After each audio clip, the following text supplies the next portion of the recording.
Em 1992, o mundo aparentava estar em transição. Por um lado, a Guerra Fria havia terminado e a tecnologia começava a nos aproximar do resto do mundo. E por outro, a rebeldia da música grunge ressoava fortemente com uma geração de jovens que lutavam para ter uma identidade própria.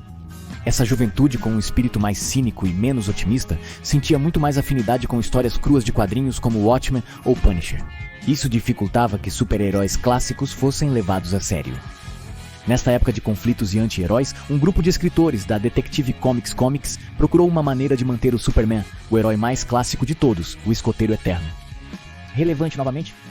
Porém, essa tarefa seria bem mais difícil que o esperado pela equipe, pois a empresa tinha outros planos para o personagem, envolvendo uma popular série de televisão.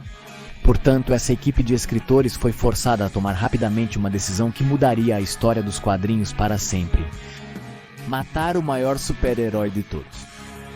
Assim, a morte do Superman começou a ser planejada por um acaso do destino que gerou um efeito dominó na indústria.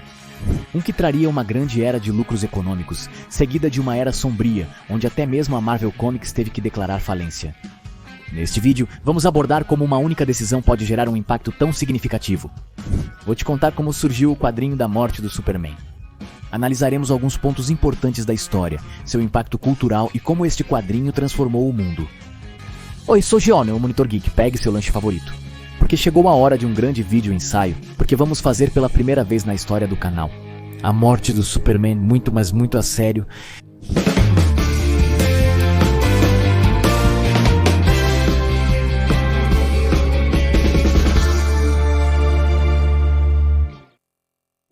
Capítulo 1. Criando a morte do Superman.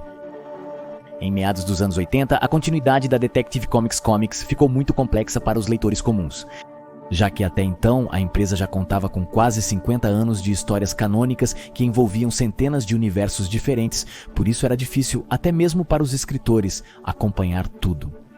Para celebrar seu cinquentenário, a Detective Comics decidiu fazer um grande reboot de seu universo. Mas a ideia não era simplesmente começar do zero, mas criar uma história que desse sentido a essa mudança.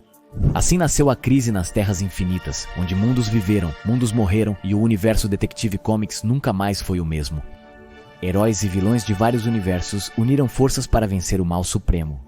E no final da história, formou-se um novo universo Detective Comics muito mais amigável para os novos leitores, com histórias que começariam do zero. Uma delas, obviamente, seria a história do Superman. John Byrne, veterano da Marvel que escreveu e desenhou Quarteto Fantástico e X-Men, foi responsável por dar forma à nova mitologia do Superman.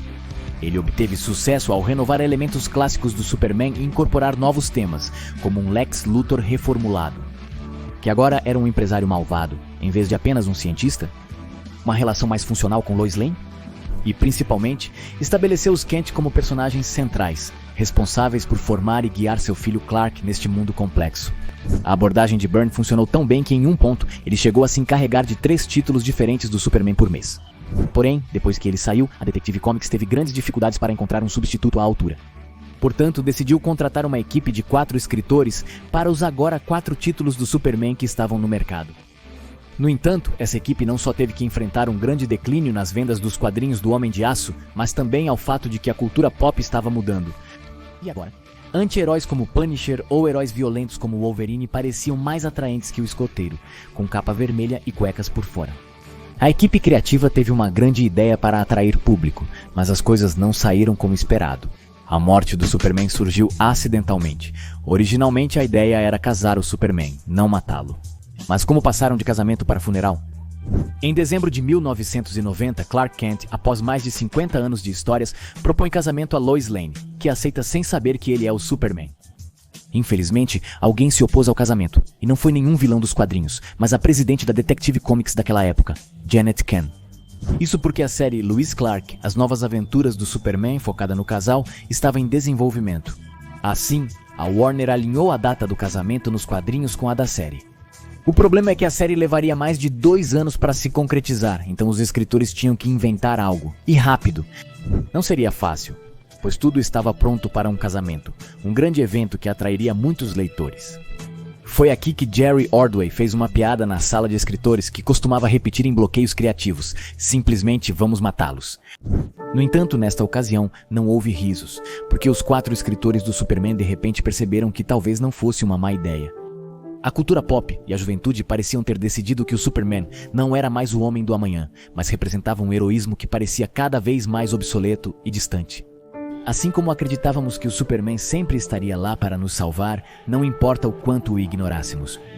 No entanto, com a edição número 75 do quadrinho Superman, o mundo experimentaria pela primeira vez em mais de 50 anos como seria a vida sem um Superman.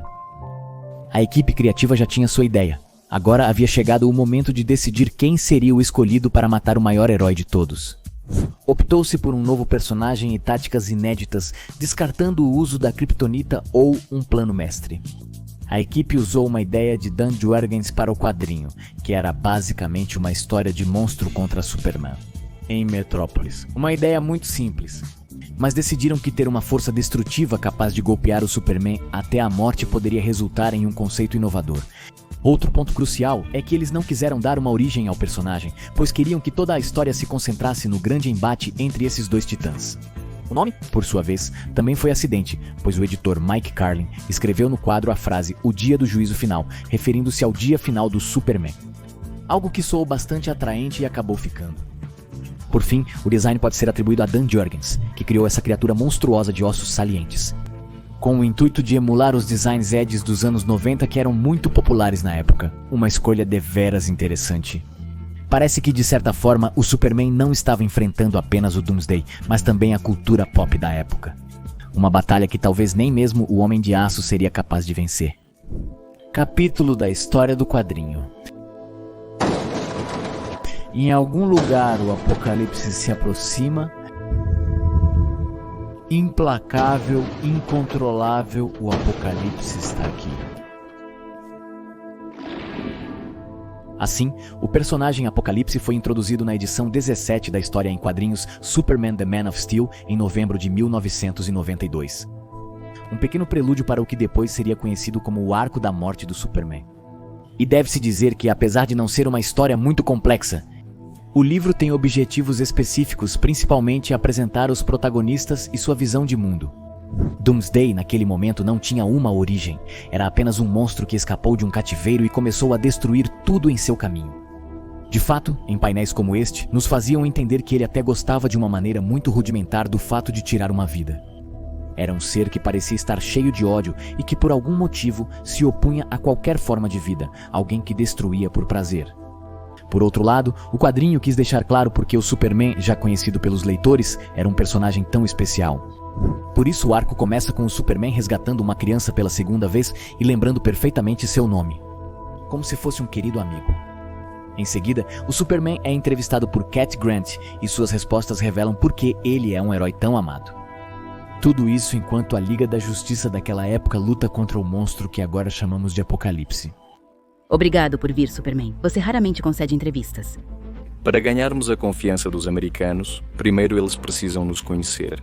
Senhorita Grant, sem a sua confiança não somos tão eficazes. Como líder da Liga da Justiça, você poderia compartilhar a história desconhecida sua e de seus companheiros. Permita-me corrigi-la nesse ponto, senhorita Grant. Não é justo para os outros que eu seja considerado o líder da Liga. Somos um grupo de indivíduos que se juntam para realizar o trabalho que sozinhos não podemos fazer. Virou a um projétil se aproximando? Preparem-se para o impacto. Não seja modesto. Muitos comentam que sua presença dá mais força à Liga. Desde antes de eu me juntar, já era um grupo talentoso e pessoas muito dedicadas. Senhorita Grant, é uma honra fazer parte da Liga. O que você prefere? Enterro ou cremação? Diga-me, Superman, você tem medo de algo? Boa pergunta, senhorita. Olha, o medo está sempre presente no nosso trabalho. Tenho medo de falhar ou machucar pessoas inocentes e, sendo honesto, às vezes temo pela minha vida. Um relatório especial interrompe a transmissão. A Liga da Justiça está sendo derrotada por um monstro misterioso. É hora de o Superman ir ao resgate. Neste ponto é quando o Superman finalmente se junta ao que seria a última batalha de sua vida. Porém, há outro personagem que frequentemente passa despercebido, mas que também é muito importante para a história que se pretende contar, porque é o personagem que representa o público daquela época. Mitch, um jovem estudante de escola preparatória, assiste à entrevista do Superman.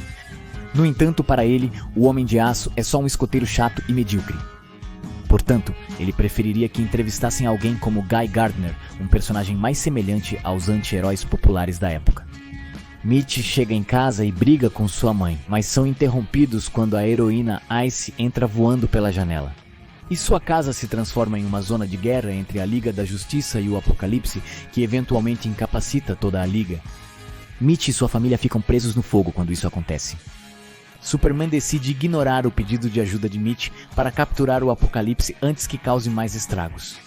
Mas ao ver que nenhum membro da Liga pode ajudar a família, o Homem de Aço consegue distrair o Apocalipse e finalmente consegue salvá-los.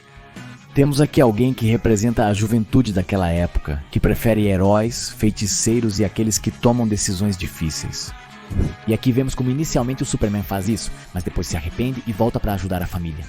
Conforme o quadrinho avança, Mitch começa a perceber como este heroísmo clássico e essa necessidade de ajudar a todos, não importa o que, ainda são valores muito relevantes. Talvez seja um pouco paternalista para o meu gosto, mas lembremos que neste quadrinho o Superman enfrentava não só o Doomsday, mas também a própria cultura. Nas edições seguintes, Doomsday e Superman se enfrentaram em uma batalha feroz que se intensificava cada vez mais. Na verdade, vou te dar um fato interessante sobre por que se sente dessa maneira. Observe estas páginas do quadrinho da morte do Superman e me diga se nota um padrão ao longo delas. Notou algo? Não? Vamos para a próxima edição e desta vez preste atenção no número de painéis por página. Não?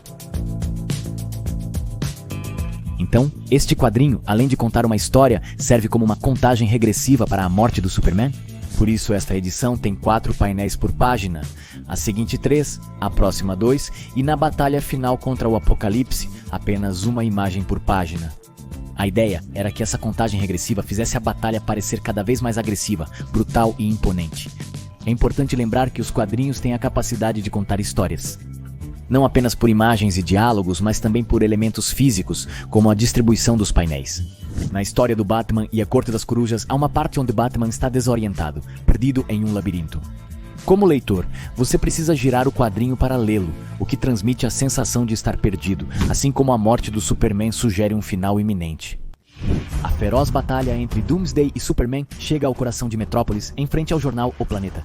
O monstro parece estar prestes a derrotar o Superman, então Jimmy Olsen e Lois Lane, que estão reportando o ocorrido, tentam distrair a criatura, dando ao Superman valiosos segundos para se recuperar e continuar lutando para proteger seus amigos e a cidade que ama. Estou exausto, mas devo continuar lutando até que um de nós dois morra.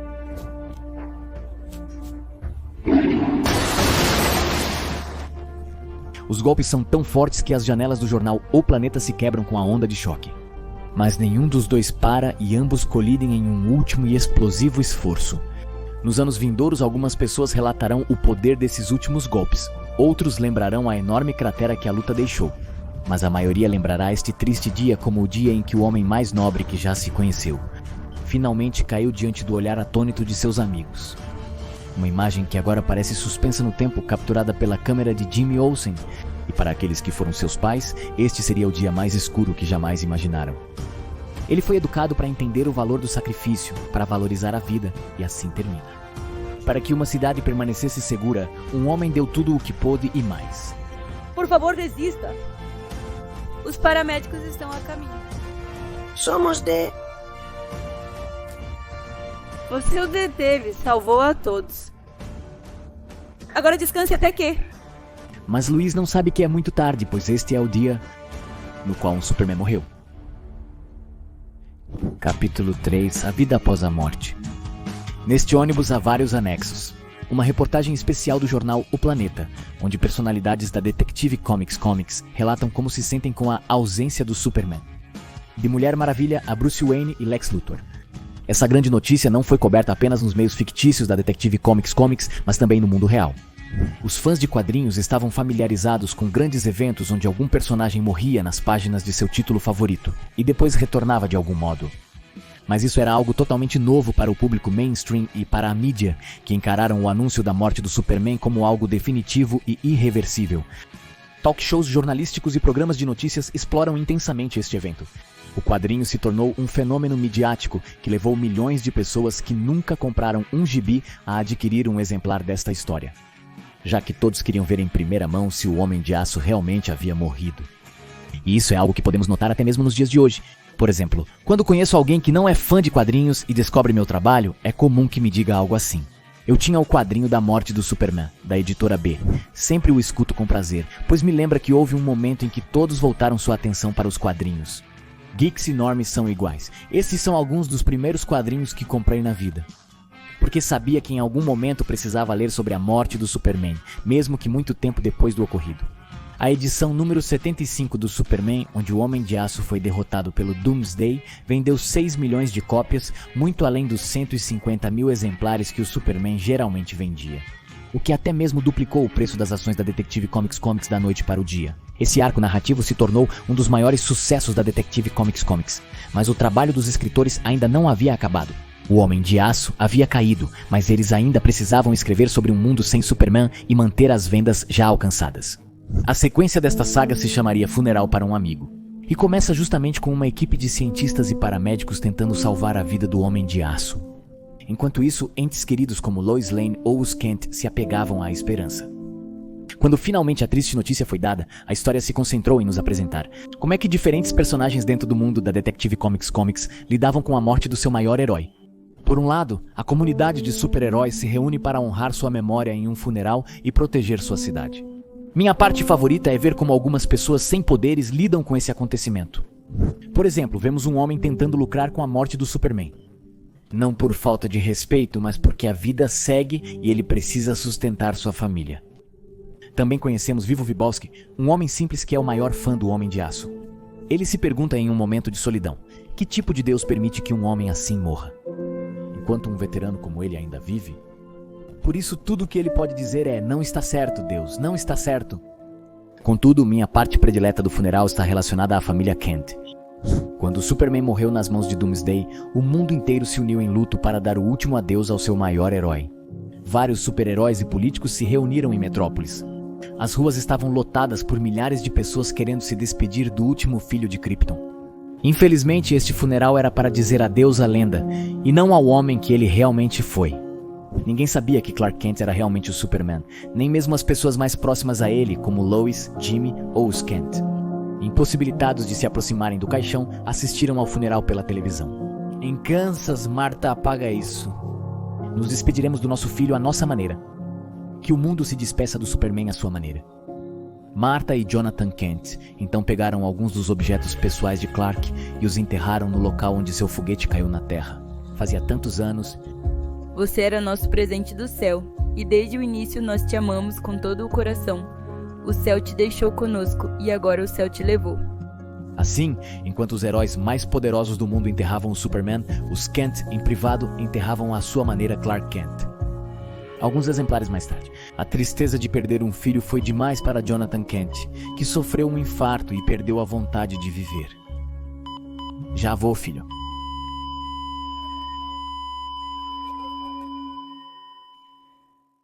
Assim, com esse cliffhanger termina a sessão do funeral. E embora você não acredite, a Detective Comics parou de publicar todos os títulos do Superman por 3 meses. A pausa dramática fez o público pensar que o Superman talvez tivesse realmente partido, já que nunca se viu uma empresa de quadrinhos fazer uma manobra semelhante. Contudo, após a pausa, era hora de ressuscitar o Superman, tarefa que os escritores consideraram ainda mais árdua do que matar o personagem. A ideia era que um novo personagem ocupasse temporariamente o lugar do Superman, não trazê-lo de volta imediatamente. Porém, cada um dos 4 escritores tinha uma visão distinta de como lidar com a questão. Roger Stern queria renovar o Erradicador, tornando-o um Superman mais alienígena do que humano. Carl Kessel propôs a ideia de ter um Superman da geração Music Television. Dan Jurgens queria que seu personagem Hank Henshaw enganasse o mundo fazendo-o pensar que era o Superman. E Louis Simonson quis retomar a velha lenda de John Henry, o homem que enfrentou as máquinas para criar uma espécie de Superman do povo. No final, decidiu-se ter 4 personagens diferentes, já que havia 4 títulos do Superman. O que faria o público se perguntar se algum deles era realmente o autêntico Homem de Aço. Este arco seria chamado O Reino do Superman, tomando como inspiração o nome da primeira história do Superman jamais criada, onde o personagem até era um vilão. Assim iniciou-se a jornada para trazer o Superman de volta à vida. O Homem de Aço, então, não apenas venceu a própria morte, mas também provou que ainda podia ser relevante. Mais de meio século após sua criação, ao mesmo tempo que injetou nova vida em empresas como a Detective Comics e até mesmo a Marvel, que viram em eventos como este uma oportunidade de aumentar suas vendas. Infelizmente, a morte do Superman também teve consequências negativas a médio prazo na indústria. Por quê? Imagine um mundo em que muitas pessoas compram quadrinhos como um investimento. Hoje em dia é muito menos comum, mas nos anos 90 era um tipo de comprador de quadrinhos. Especuladores começaram a comprar exemplares, acreditando que no futuro poderiam lucrar com a revenda. Esse tipo de compradores surgiu porque no final dos anos 80, quadrinhos como Watchmen ou Killing Joke começaram a vender muito bem entre os adultos, e edições antigas se tornaram altamente colecionáveis. Eram chamados de especuladores, pois, como não podiam saber com certeza quais quadrinhos seriam famosos no futuro, eles especulavam e compravam aqueles que pareciam ser uma aposta melhor. Eles decidiam isso consumindo histórias onde havia mudanças drásticas em um personagem. Eventos ou edições com numeração significativa, como 1, 50, 500, etc. O que fez o quadrinho da morte do Superman ser um gancho perfeito para eles. Qual foi o problema disso? Que a Detective Comics e outras empresas viram o sucesso da morte do Superman e quiseram replicá-lo a todo custo. Por isso, nesta época vimos muitos eventos que alteravam drasticamente os personagens.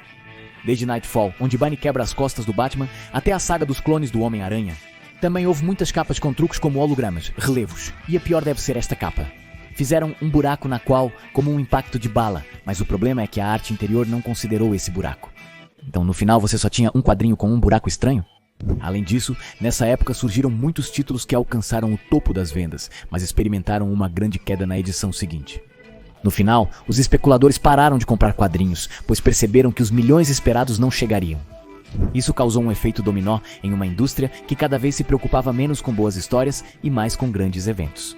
O que resultou em uma grande crise na qual até mesmo a Marvel Comics declarou falência. Há um conceito do quadrinho Doomsday Clock que eu gosto muito, e é que em um ponto, Dr. Manhattan diz que todo o universo Detective Comics parece se formar e mudar ao redor do Superman, e eu acho que algo similar ocorre no mundo real. O Action Comics número 1 não só representa a primeira aparição do Superman, mas também deu início à Era de Ouro dos super-heróis, uma que viu o nascimento de dezenas de personagens. Décadas mais tarde, o Superman de Christopher Reeve mostrou ao mundo que os filmes de super-heróis tinham potencial para grandes e lucrativas histórias no cinema. Muitos anos depois, o Superman voltou a transformar os quadrinhos através de sua morte. Esta história se tornou uma das mais icônicas do personagem, sendo adaptada várias vezes, tanto em séries, no cinema e na animação. Hoje em dia, a morte do Superman parece ser um passo inevitável em cada adaptação do Homem de Aço. Não apenas porque nos conta a história de um personagem que foi capaz de vencer a própria morte, mas porque nos mostra o preço que Kal-El foi capaz de pagar para manter seguro o mundo que o adotou. Uma façanha que mostrou ao público daquela época que os valores e o estilo de heroísmo que o Superman representa estão longe de serem obsoletos.